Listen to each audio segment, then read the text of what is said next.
With the help of Hashem, we are learning Sukah Daf Nun, dedicating today's class Le'ilu Nishmas, my father, Harav Mordechay ben Harav Simcha Yitzchak, whose yahrzeit is today Yud Aleph Elul. Okay, so we are going to continue on Daf Nun from the second line from the top of the Amid. We are in the middle of the Sugya. The Gemara is explaining why is the golden vessel that they use to get the waters on Friday to be used on Shabbos, dafke a unconsecrated vessel. So we're going to repeat quickly the premise of the question, and we're going to chazer the first answer, and we're going to continue today with the second answer. And towards the end of the Perek, in the beginning of today's daf, we're going to further clarify why is it that uncovered water, Mayin Megulin, remains permanently disqualified from being used for Nisach HaMayim, when perhaps one can argue that straining it should resolve the issue of Mayim Megulim, as we'll explain. We'll see why that will not work when it comes to using something in service of God Almighty. And on Daf Nun Nach Amud Aleph, we're going to start the fifth chapter, the final chapter of Sukah. We are continuing to break down the Mishnah on Daf Mem Beis Amud Beis. We are up to the clause in the Mishnah that Hecholel. Hecholel means the flute. It's really not only the flute, but all of the musical instruments that were used for Simchas Beis Hasha'eva. So the Mishnah said on Daf Mem Beis that they were only used 5 or 6 days. We'll explain why only 5 or 6. We will actually see in the Gemara that we call it the festivities, the rejoicing of Beis Hasha'eva, connected to drawing. But there were others who used the word chashuva instead of ha-shoyeva. Chashuva meaning important, and we'll see that both of these expressions are indeed correct. The main argument that we will have on Daf Nun Amud Beis is whether ikar shira bikli or ikar shira bepeh, meaning that the Leviim have their mitzvah of creating music, of singing music. So is the primary tool dafke musical instruments? That is what needs to be played essentially. And yes, they would sing along with vocally as well, but that was only an accompaniment. Or the opposite, that the vocal singing was the main way of celebrating, the main way of singing, the main way of creating music, and the instruments were only as an accompaniment. And we will see the huge difference between these two approaches. We will go over again on Daf Nun Amud Beis that we have this general question regarding one of the 13 midos through which we expound the Torah, and we know them, Rabbi Shmuel Omer, klal uprat, generalizations and specifications. This is one system that we can use. When you use the system of klal uprat, you end up giving more credence to the specification, you end up limiting more. Others, Rabbi Akiva and others, they use the system that they call riboy and miut, amplifications and limitations. And over there, when you use that system, even though it's based on the same words, you end up limiting less, and how that will be connected to the argument whether wooden utensils are about to be used in service. Can you make a clay shadas from wood, or must you stick to metal? The source will be menorah, and whether klal uprat or Riboy miyut, that will be the crux, that will be the underlying reason why you will say that wood yes, or wood may not be used, and a lot more. Let us start on Daf Nun Amud Aleph. Again, we are up to the second line, but let's review what we had on Daf Mem Tes Amud Beis. So what we had was like over this, that when we would draw the water on Friday for Shabbos, the Mishnah emphasizes that it has to be taken in a unconsecrated golden vessel. And the question the Gemara had that we have to answer is based on two premises. Premise number one, that if you don't put something in a consecrated vessel with das, with intention that it should currently become consecrated, it will not. That's premise number one. Premise number two, regardless what your intention is, if you put more than the needed amount, then the utensil will also not consecrate it. And therefore, the kasha of the Gemara is, number one, the kohen that would fill the barrel on Friday would not have in mind that he's going to be consecrating the water right now. Number two, l'chu'ura, whether the limit is 3 loig or whether Rabbi Yehuda, the amount is 1 loig, but the barrel has a lot more water in it. So you are taking more than needed. So Bechlal, it should not become consecrated. So who cares if you will fill up the water Friday in a clay shadis and a bona fide consecrated utensil? So the first answer that we had yesterday, Ze'iri says that there is no limit how much water, there's no max limit to the amount of water that's going to be poured on Niso Hamayim. So you can't say since there is more than what you need, it's not going to become consecrated. All of it will become consecrated. Number two, our Mishnah subscribes to the opinion that independent of your das, independent of your intent, the waters will become consecrated. Anything that's put in a consecrated vessel, it will become imbued with Kedusha Saguf, and therefore, that was the top of Daf Nun. Once something has inherent Kedusha, it becomes disqualified once it is overnighted. It's called Psulina, and that's why Dafka, they needed to use a unconsecrated Keli, and now we continue Amar, another approach, that he says, Klei Shadis ein mekachin elamidas. In other words, if you don't have intention for that which you are putting in a consecrated vessel to now become imbued with Kedusha, it will not become holy. So therefore the question comes back, why did they dafka use a golden barrel that was unconsecrated? Explains Chizkiah, it's a rabbinic, that Gezeira Shema Yoimru Ladas Neskachu, that the observer, the onlooker might think, might assume that its contents was put in there for it to right now become consecrated. And then he'll be surprised by the fact that they are using it tomorrow on Shabbos, and he will erroneously think that in some cases there isn't the issue of psul lina, and that is not true. So to prevent people getting the wrong impression, that's why they used a unconsecrated utensil. And now the third answer, Amar Rab Yanai, Amar Rab Zera. Let me go back to both of the premises.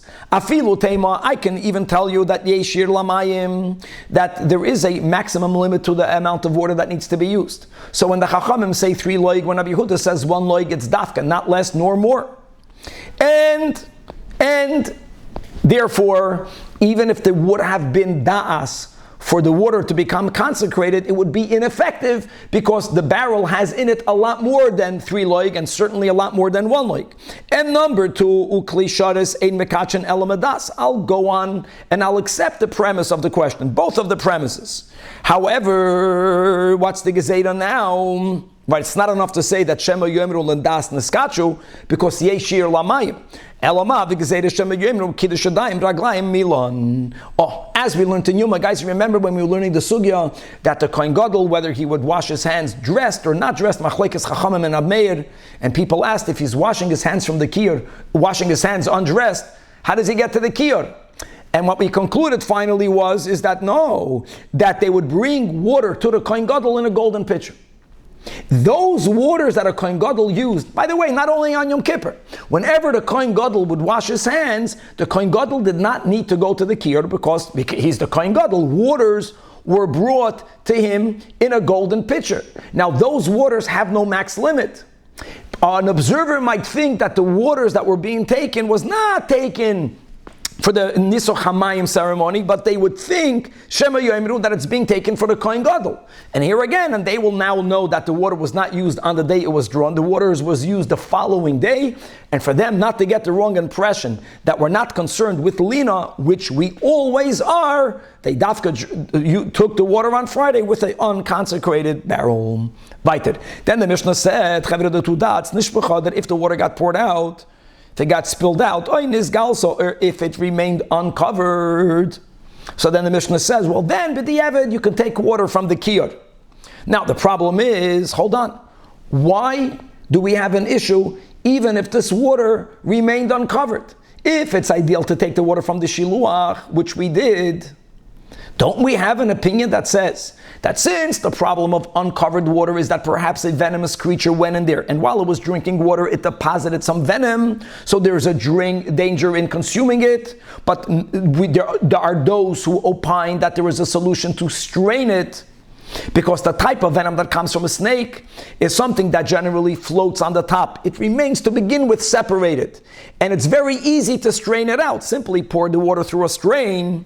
So says the Gemara of Amai, la'aved b'masnenes, why can't you use a strain?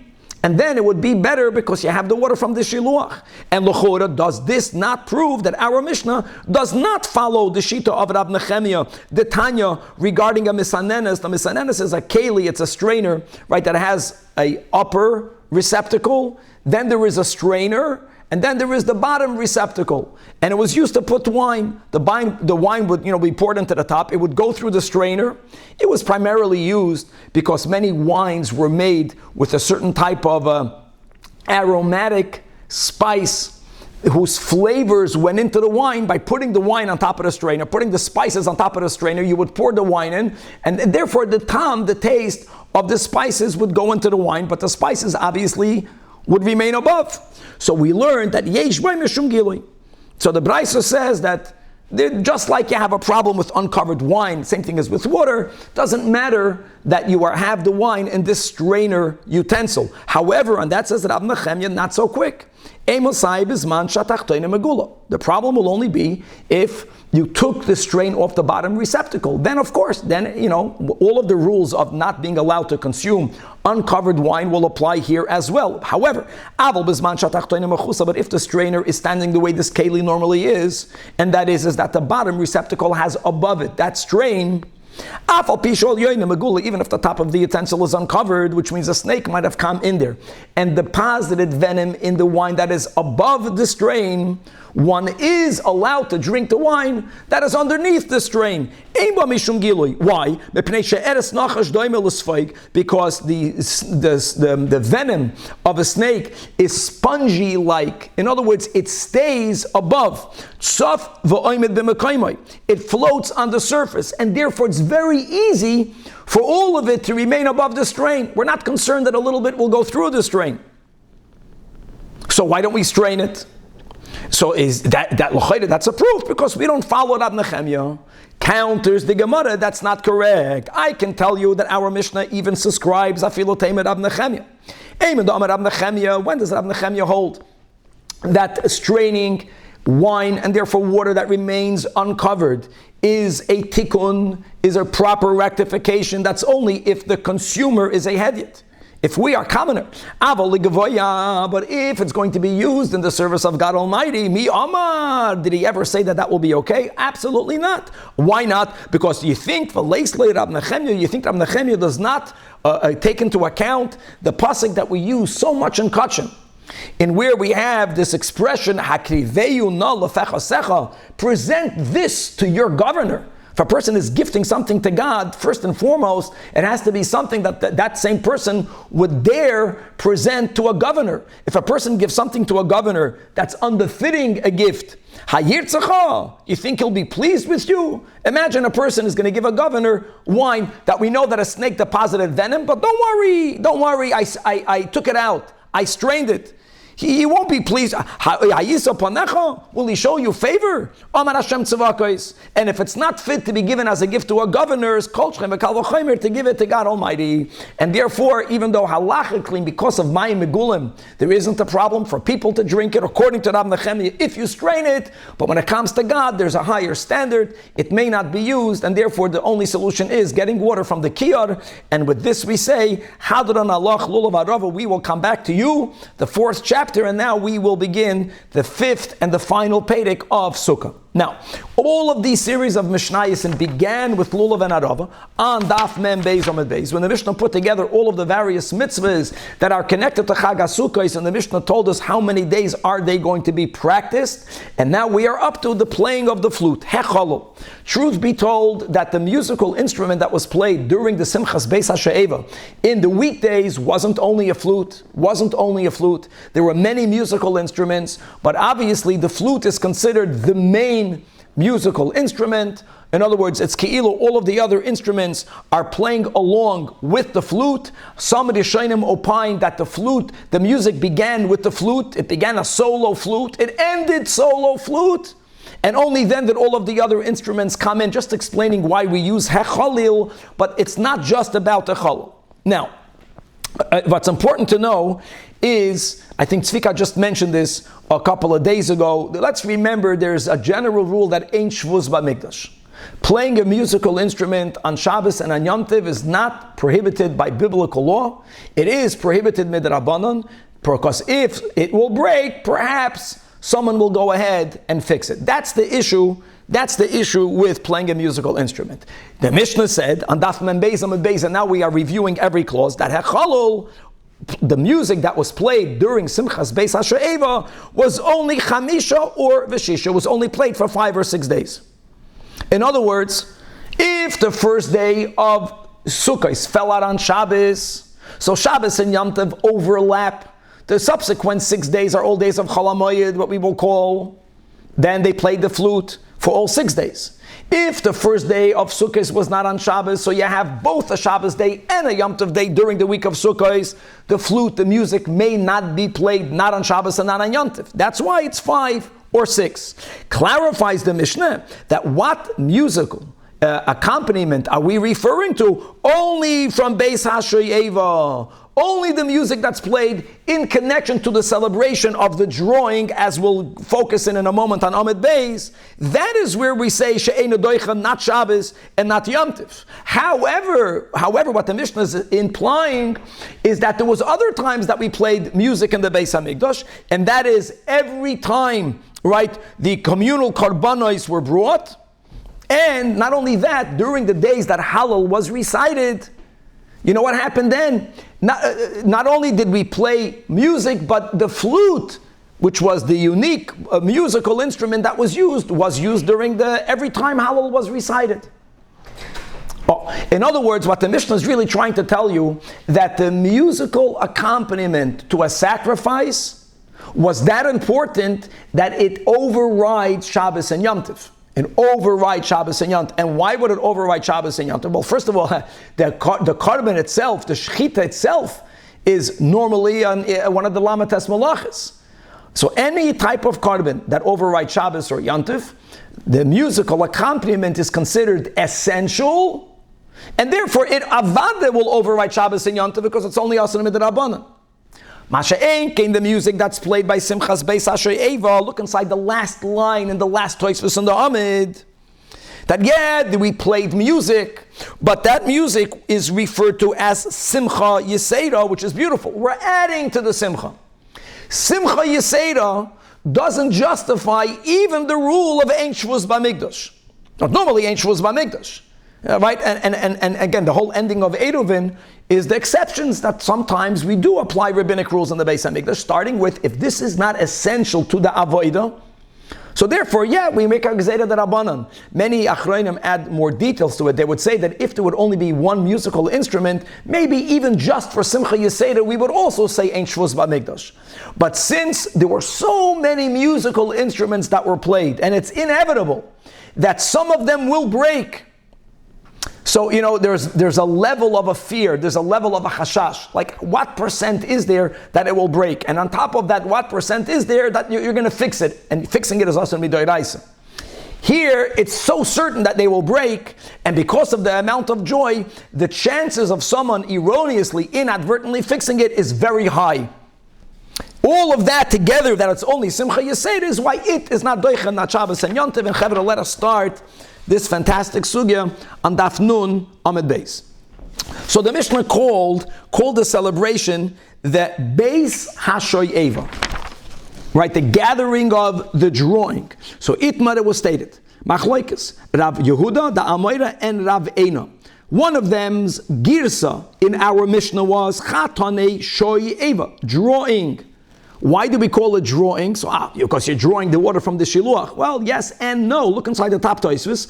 Chad Tani Shoyeva in the Yerushalmi Mifaresh that Shemisham Shoyavim Ruach HaKodesh wasn't just the drawing of the physical water. The physical waters, which are nishtal shalu from ruchnius dika waters, nishtal shalu from chachma. Chachma is the point of connection where the Ein Sof goes into ishtal shalus. That's the beginning of Ruach HaKodesh. So really, people who merited the level of Ruach HaKodesh got it primarily during those 7 days. And why dafka there, says Tosfos from the Yerushalmi, Shashchina shoyra b'makim simcha. Because that's where the Shechina is found. The Chsiv, as it says, Vayihi kinagin hamenagin, then vatehi olav Ruach Hashem, etc., etc. Okay, so one of them calls the celebration, as we are familiar with, Simchas Beis Hashoyeva. V'chad, another one of these two Amayroyim, their girsa in the Tana was Beis Chashuva. Chashuva means the important celebration. And the Gemara says, Amar Marzutra, they're both right. Or neither of them are wrong. Very cute. Man de Tani Sheyeva, lemishtabish. Can't say that he's wrong. Man de Tani Chashuva, can't say that he's wrong. Explains the Gemara. Man de Tani Sheyeva, lemishtabish, because that expression, that word, that name is sourced in Scripture, as it says in Yeshaya, Ushafta mayim, you shall draw water, bisasin, with rejoicing, and this is in reference to these celebrations. He also is not wrong, is not making a mistake. To Amar Rav Nachman, that mitzvah chashuvahi. This is not stamam, this is a chashuva mitzvah. How is it chashuv? Because uba misheshes yimei bereishis, like we learned yesterday, like Rashi reminds us on top of the Amid, the first word in the Torah, chevra, bereishis barashis. In other words, the fact that Hashem from the beginning already created that hollow in the ground, which are the shisin, through which the waters ultimately went through. The fact that God did it in the beginning and it's written in the Torah, that indicates that this is taka. If you can say that one mitzvah is more chashuv than the other, this is a mitzvah chashuva. All right, Chavra, let us begin. Now I want you to know that we're learning a braisa, and we're going to learn one interpretation of the braisa today, and God willing, tomorrow on Daf Nun Aleph, already in middle of Amud Aleph, we're going to come back to this braisa and learn it completely differently. And ultimately, it's all going to be connected to the Mishnah that we just learned, that we just properly explained, that the Mishnah's emphasis that the Chalal 5 or 6 is only about Beis Hashoyeva is really coming to tell us that the musical instruments that were played when the Korbanos were brought by the Levium, they are Doicha, Shabbos, and Yontif. Now, put that aside and let's read the Braisa. Tana Rabbanan. Hechalil, here again, this Braisa is not speaking about which musical accompaniment are we referring to. There are two options. The music that's played with karbanos, the music that's played connection to the celebration, what we will call Simchas Beis HaShoeva. So Hechalil, Zok, the first Tana, Doiches HaShabbos, Divrei Rabbi Yossi bar Yehuda. And it goes without saying, Shabbos is the Chmor Chamor, right? Shabbos is an Isra Skila. Yom Tov, God forbid, is a Malchus. So for sure it's Doiche Yom Tov. Chachamim say, even Yom Tov it's not Doiche. And for sure not Shabbos. Now again, so first of all we have a machloikus, whether it's Doiche Shabbos or Yom Tov or not. Now, Amar Rabbi Yosef, guys, we're going to learn, and remember, we're going to learn a whole different understanding. This is the first approach. Says Rabbi Yosef, I want you to know that this machloikus between these two Tanoim, Rabbi Yosef and Rabbi Yehuda and the Chachamim, is only B'shir Shel Karban, only sacrificial song. Like we mentioned, every Talmud, every day by the Talmud, they would sing, there would be music, not with a flute, other musical instruments. On days that Hallel was recited, then they added the Chalil as well. Okay, and why will there be a machlokes whether music was played on Shabbos and Yom Tov or not? When they brought a karban, explains the Gemara, here we go, that Rabbi Yossi, meaning Rabbi Yossi, but Rabbi Yehuda holds, Iker Shira Bikli, the essential sacrificial song is dafka when it's played on instruments. When God said play music, he was referring to the instruments. In other words, if the Iker is with a musical instrument, so we now, dafka, will call this avoida. It's part of the avoida. And therefore, just like the karban itself overrides Shabbos and Yontif, whenever b'moy adoi, so v'doiches ha-Shabbos. And especially here, the problem is only of a rabbinic nature. But how can you restrict something that God explicitly said to do? That Rabbanan, in this brais, according to Rabbi Yosef, it's all b'shir shal karbanos. They hold iker shira b'peh. We're shloimah. The Levium, that when God told the Levium that there has to be a sacrificial song, vocal song, they should sing. Now, one second. Of course, it's beautiful that as an accompaniment to the Iker, to the vocal, they also had instruments. But that's secondary. And therefore, it's not called an avodah. And if it's not essential, ve'einu doiches ha-Shabbos. And again, Svika, ein shvus b'mikdash, exception. It's not essential. However, this is all Rav Yosef, Abel Shir Shel Shoy Eva. Everyone will hold divrei hakol that it's considered simcha. Simcha means it's to enhance, but it's not essential, it's not avoida, and therefore everyone will agree that it's not doiches Shabbos. So when we learned Daf Mem Beis Amud Beis, and now the Mishnah elaborating here on Daf Nun Amud Aleph, that a chalul 5 or 6, it's l'kula alma. Because our Mishnah again is speaking about Beis HaShe'eva, but the implication that Shel Karbin, when we said the Mishnah, is that everyone says it is doicha, according to Rabbi Yosef, by a Karbin, machloikes tanoim. Now, Amar Rabbi Yosef, Mina Amina, de Baha Pligi. No, how do I know that we have such a machlokes, whether the essential sacrificial song is with instruments or vocally? The Tanya. Look how he's jumping from one topic to the other. Now, we have many service utensils in Hebrew that's klei shadisin, a klei shadis in singular that's used in the Beis HaMikdash.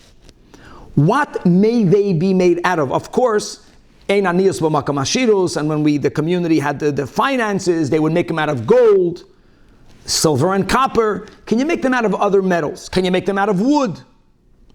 So the source that resolves this question will be the menorah.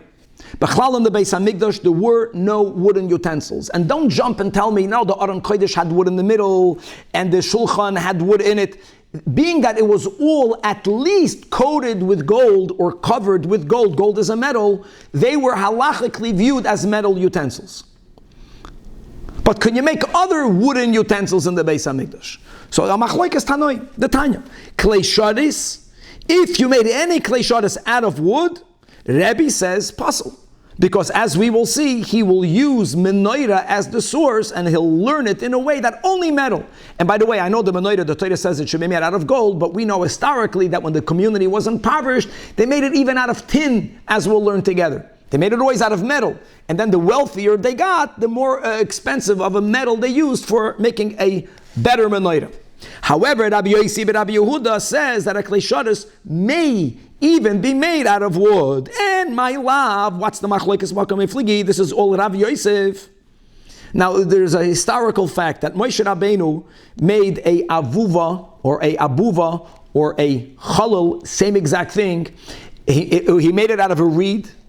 It was a very delicate instrument, and we were zoicha to have this chalul even bisman bayis rishon.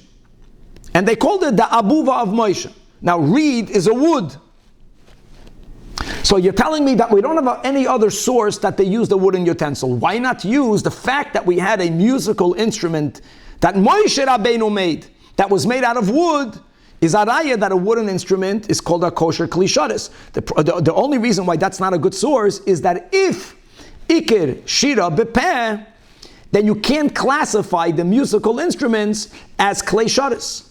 If the main mitzvah for the Levium of making song is dafka with instruments, then we will call the instruments a klei shadis, because that is the main way of doing the avodah. Beautiful, right? The man, the machshir, which is Rabbi Yossi bar Yehuda, since he holds ikar shira bekeli, that God has in mind that you Levium, you should play musical instruments. They would sing along vocally, but the main thing is the instrument, and therefore we can learn from the abuva of Moshe that since his flute was made out of wood, we're calling reed wood, and that's a klei shadis, so any other klei shadis is okay, even if it's made out of wood. Uman, the apostle holds no ikar shira bepeh, and therefore we can't call the abuva of Moshe a bona fide klei shadis. It's an embellishment.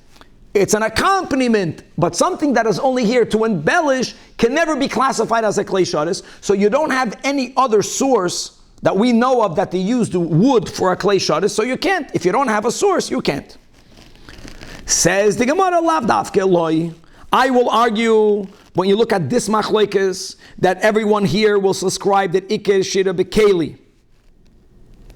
Well, if that's the case, why will the abuva of Moshe not be good enough of a proof that a service utensil may be out of wood? So here we have this famous question whether yalfinon efsher mishi'i efsher. In other words, there's possible and then there is what we will call halachically impossible. In other words, the flute, when we learned about the flute, there's a certain edelkeit, there's a certain refinement that a wooden flute or that a reed flute produces a certain delicate sound that is lost if you make it out of metal. You can counter-argue, listen, buy a flute, efshir. The wood was the best material for the sound you're trying to produce. Could that be used as a source for any other utensil? That whether it's made out of metal or wood, it's all the same, and metal is considered something more chashuv and something that's longer lasting? So then maybe can you learn the possible from the impossible? That's the machlokes. The man the machshir holds done an efshir. Even though you can argue the flute, well, you needed to use a reed flute to have the optimum sound. So what? The fact is that it was made out of wood. So other utensils that could be made out of metal and wood, all the same, also wood is okay. Uman the apostle holds that no, there wasn't a klei shadas in the Beis HaMikdash that could have been made out of metal that we know that was made out of wood. There isn't such a thing. The flute, impossible. You couldn't make it out of metal. You would ruin the sound. Uman the apostle sabar loidan an efshir mishi efshir. Not approach navi by Yisem, another counter to Rav Yosef. I would tell you the kol ha'alma the opposite. Both of these tanoim regarding wooden utensils, they subscribe to what they hold the ikar shira bepeh. And furthermore, the aim done an efshir mishi efshir. So the flute can never be brought into the occasion. Not the flute is the flute is only considered an embellishment, and even if the flute would be considered a service vessel, well, there's no option. By a flute, you need to make it out of wood. What is the machlokes? Whether you can make a wooden klei shadas or not, that is how we learn it from the psukim we have regarding the menorah in the portion of Truma. And when it comes to the 13 midos, when it comes to the midah of klal uprat, so we are familiar with these words. So we are using the word of klal uprat, which is in English generalizations and specifications. So if God generalizes, then God specifies, then He generalizes. So the specification limits the generalization, and the specification, those who subscribe to the system that they call klal uprat, you end up with a greater amount of limit. If you're going to use the system of riboy and miut, amplifications and limitations, even though it's coming all from the same words. The reason why they change this, it's not just semantics, is because they ultimately end up limiting less. They will always limit something. If God gave a limitation, something has to be limited, but they limit the limit. So let's go. So it's either b'chlali uprati or b'ribuy u'miyut u'komifligi. Let's go. Rabbi holds that the system that we use is called klal uprat.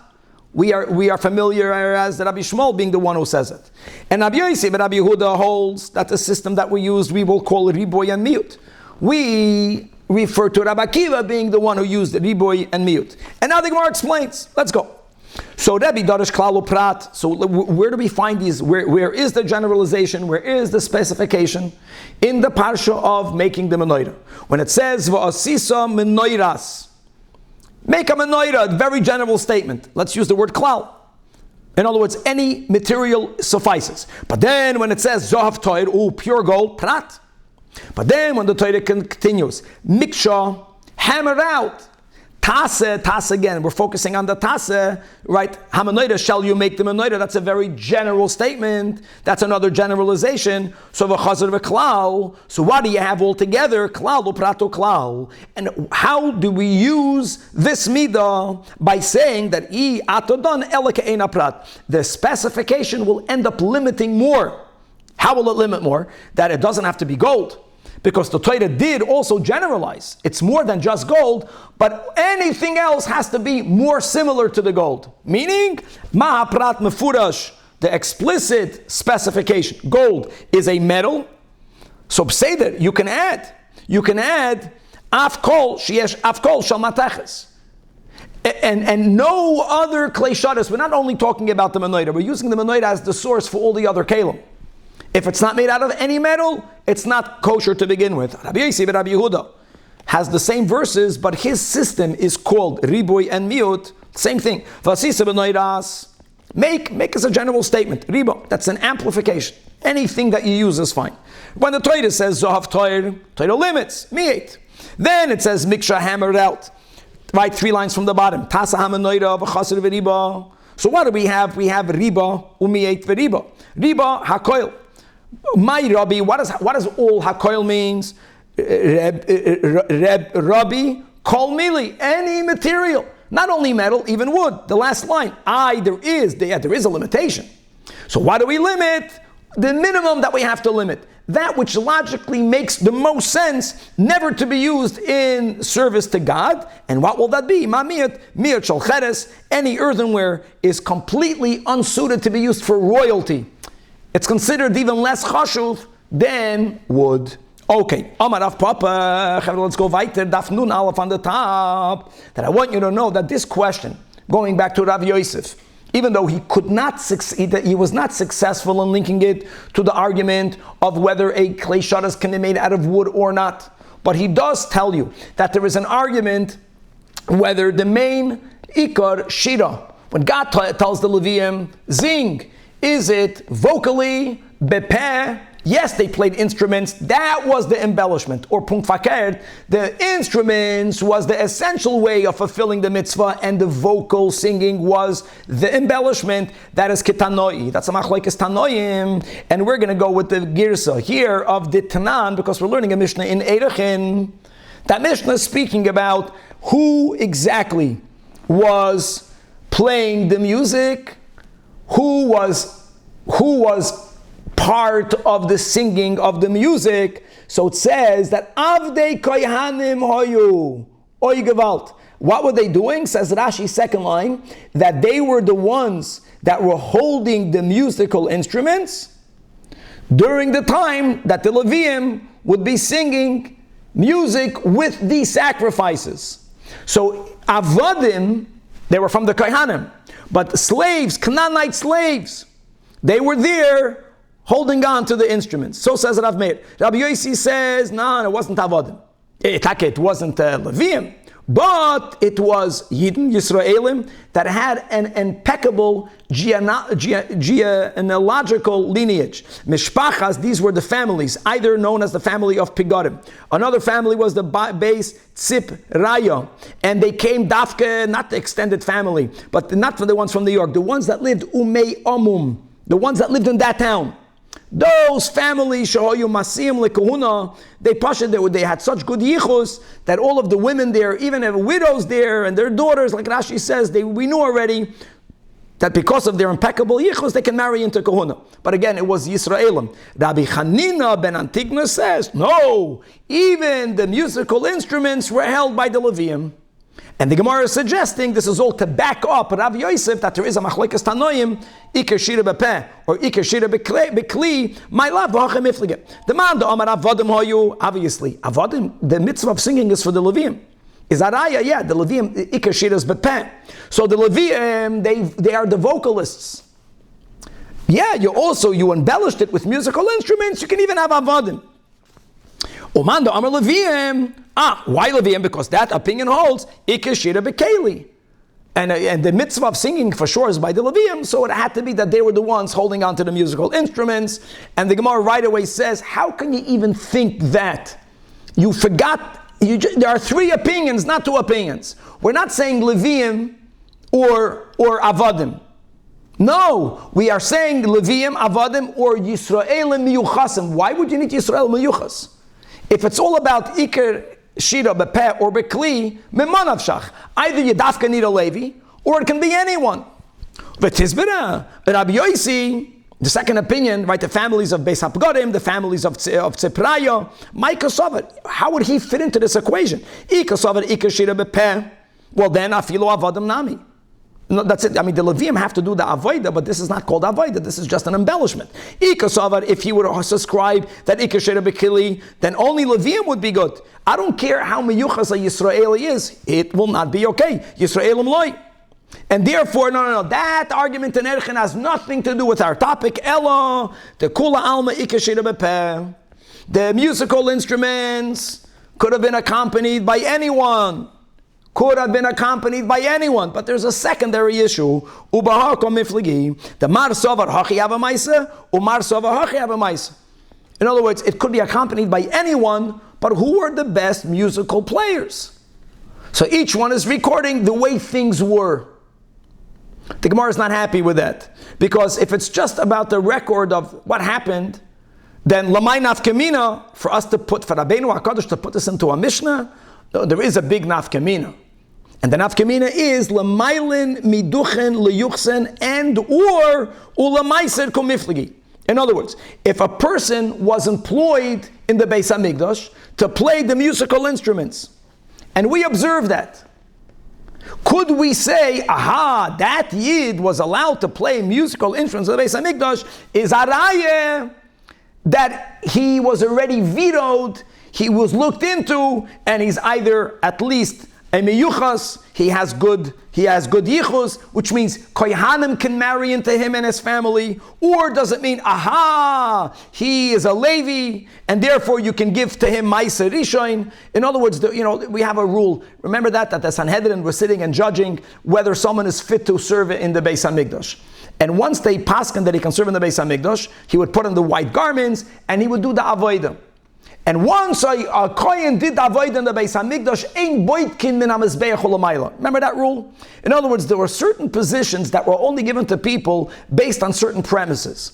The question is, someone that was allowed to play musical instruments, was that because he was also fit for other things?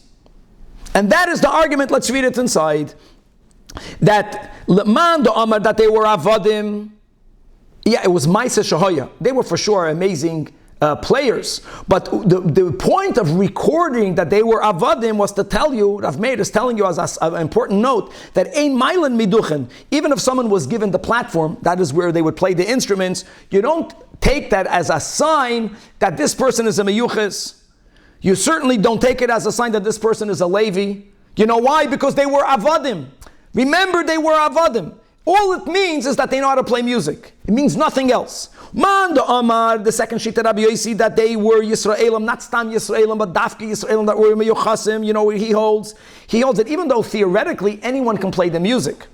But we did not want for someone to get on that platform if they were not a Meyuchas. You know what? Because if the observer will see, wow, he plays music in the Beis HaMikdash, let's marry into his family, they will wrongly presume that everything is okay with the yichus. So they established that no, only allow meyuchasim, because mailin miduchen leyuchsim. But one thing is for sure, that just because someone is playing musical instruments, since everyone knows, according to Rabbi Yossi, that ikar shira bepeh, which means that the musical accompaniment need not be done by Levium, no one would erroneously think that if someone played music in the Beis HaMikdash is a proof that he's a Levi. No one would think so. And therefore we didn't insist for it to be Levium. It can be Yisraelim, but we wanted for them to be Miyochasim. And the third opinion, Omanda Amar, that they were Levium Hayu, Kosovan Mailin Miduchen, Bein Leyuchsin, Ubein Lamaiser. And that's why, again, really theoretically, you can be an Evet. But since people would link, if you stood on the duchen, that means Bistam Yuches. Other people would even say, erroneously, but they would say, if you're standing on the duchen, Bistam Levi, people would make that link. So then they decided, okay, Oy Bazoi only allow Levium to stand on the duchen. It was like a catch-22. Once they only allowed Levium, now indeed, that when you see a Levi standing on the duchen playing musical instruments, even though Ein Shira Ella Bepeh, nevertheless, you can give the guy Ma'aser Rishon, because they would only allow Levium, because Mailim Leyuchsen Ula Ma'aser. All right. Also keep practicing on the piano. So the Levium, Levi, not only Shlomo, can you practice on the piano? You got to change instruments, not the piano. You got to learn. Ikashira b'peh. Right now we're learning Ikashira b'peh. But 1 second. But there was accompaniment who just said that, and if we're going to say that Mailin Miduchen Lemaiser, then they would only allow Levium. Anyway, this is the approach. They would allow Levium, but they wouldn't allow them to play piano. They would have to play. Only the instruments that are mentioned. The string. There was a kinnor. There was a navel. There was a cymbal. Remember that?